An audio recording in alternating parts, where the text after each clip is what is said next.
So there's often the argument of efficiency and effectiveness, right? Or most of the time it just talks about efficiency. And efficiency for me in my head is just you're polishing an old box, save a bit of money, and that's it. You never really open yourself up from the get-go to tap into something new, right? Which also goes, I think, easily down the route of like, if you produce data and if you measure, you might want to look at measuring something new, different, right?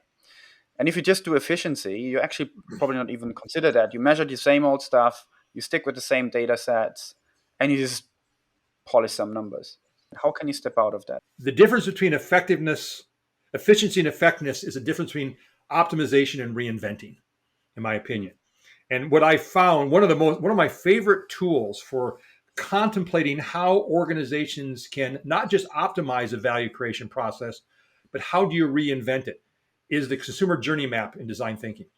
When you go through a journey mapping process and you think about for the persona that you're mapping it for, and by there's multiple personas, right? So there's a lot of work here.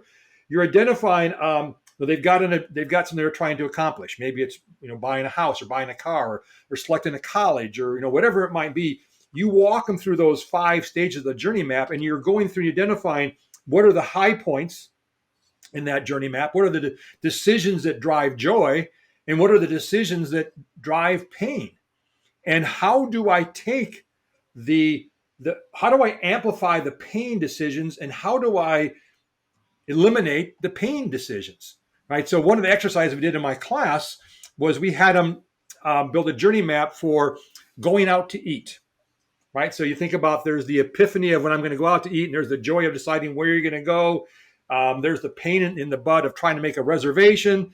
There's the pain of actually driving there. There's the joy of once you're there selecting and eating. And there's the pain of having to get home. Right? So you walk through this process and we say, okay, now how can we amplify the joy parts, right? And think about, what can data and analytics do to help to amplify that?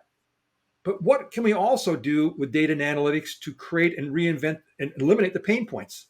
Like driving to the restaurant and finding parking is a pain.